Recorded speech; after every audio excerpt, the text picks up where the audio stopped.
Hey everybody, it is a Saturday afternoon here in the Mile High City, and I am back with another deck tech. It's been about a year since I've done a video, so I figured, today's a great day to breathe some new life into the channel and update you guys with one of my new favorite decks. A dude that came out in the 2013 Commander product. He is Gahiji Honored One. For those of you unfamiliar with Gahiji, he is a 5 casting cost, 2 colorless, red, green, white, that's Naya, legendary beast.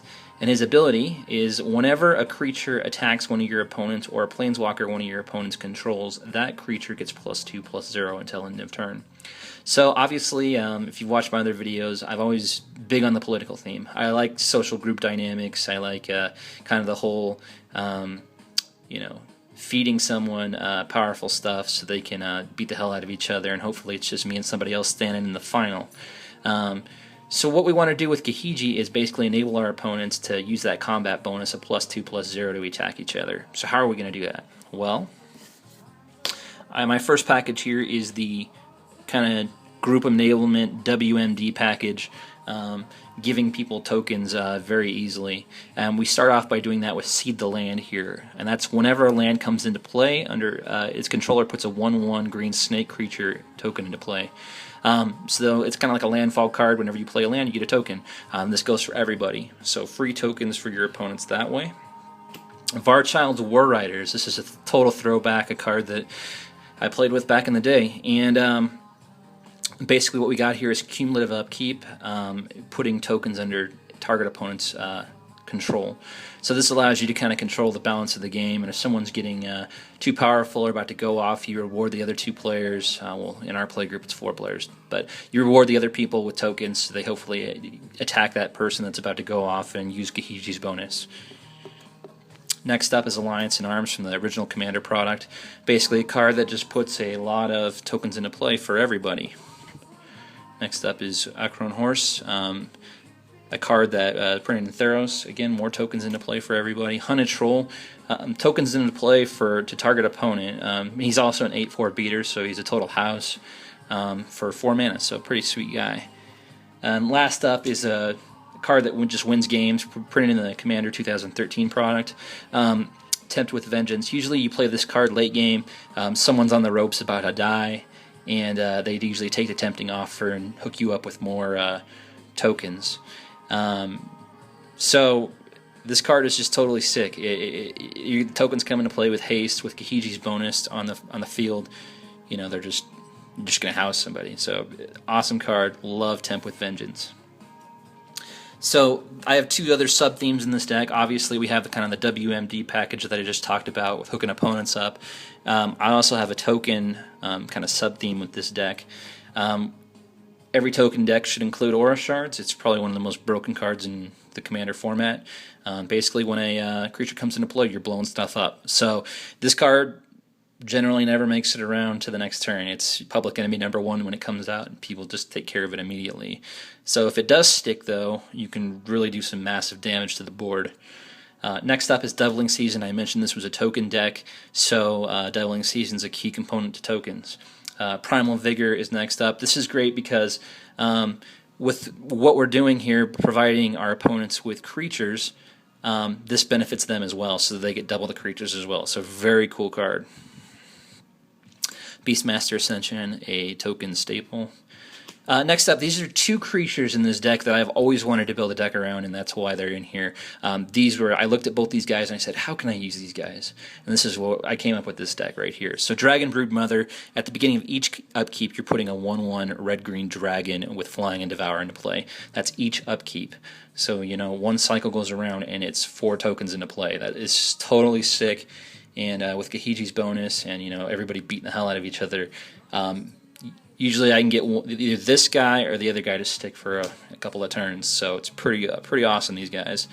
Dragon Lair Spider, similar to the other guy, but he's whenever someone casts a spell, whenever an opponent casts a spell, you put a green insect token into play.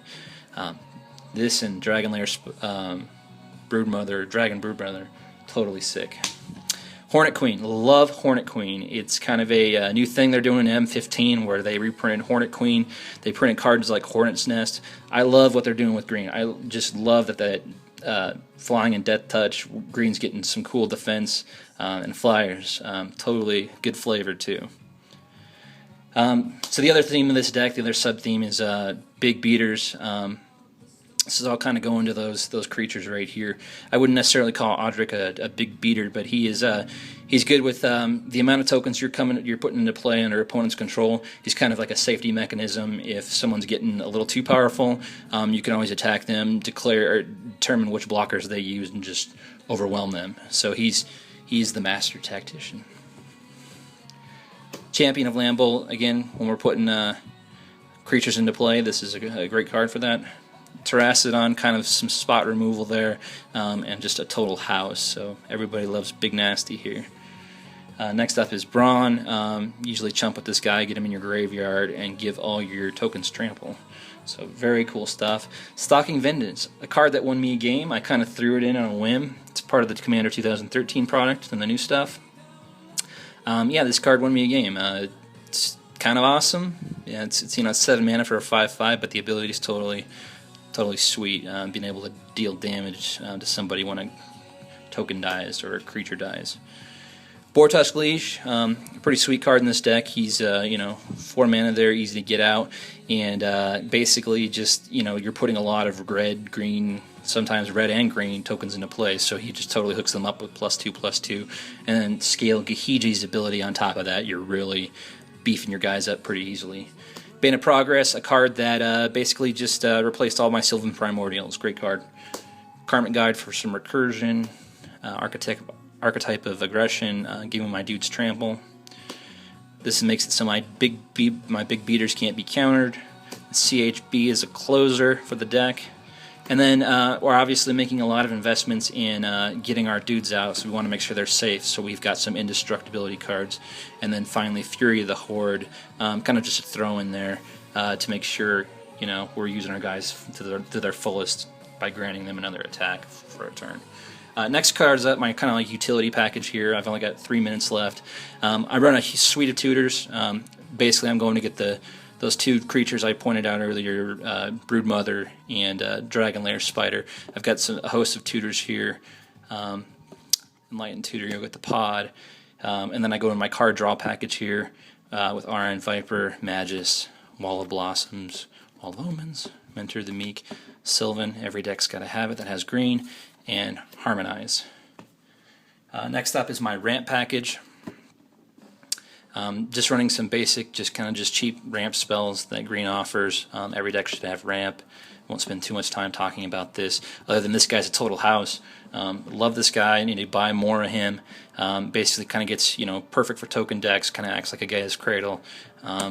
Just totally awesome. Somber Walled Stage is great. Birds, Gaia's Touch, kind of a poor man's Oracle of Moldiah there, and Sky Shroud Claim. 2 minutes left.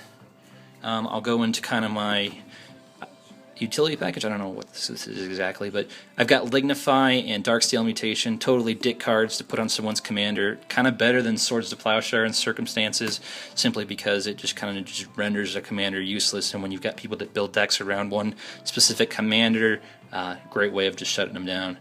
Beast Within, Acidic Slime, just staple. Eternal Witness, this is more of a recursion card, but Grip It and Rip It. These are just staple green cards. Same with Vandal Blast here, All Suns Dawn, more recursion, regrowth. And then these guys are just 2 utility guys, one that prevents your dudes from being countered, and All A Rod here, Sylvan Safekeeper, just don't get Mindslavered with him. He's deadly with that. I got a minute left. I'm running 38 land. The good stuff on top here, obviously duels, Command Tower, Grove, and then so that's 22 non-basics and 16 regular land here. So yeah, that's my Gahiji deck. Very fun to play. Again, love the group dynamics it provides, and it's a good time. So let me know what you think. It's been a while. I hope to upload more videos. Yeah, that's all. Hope you guys have a great day. Take care.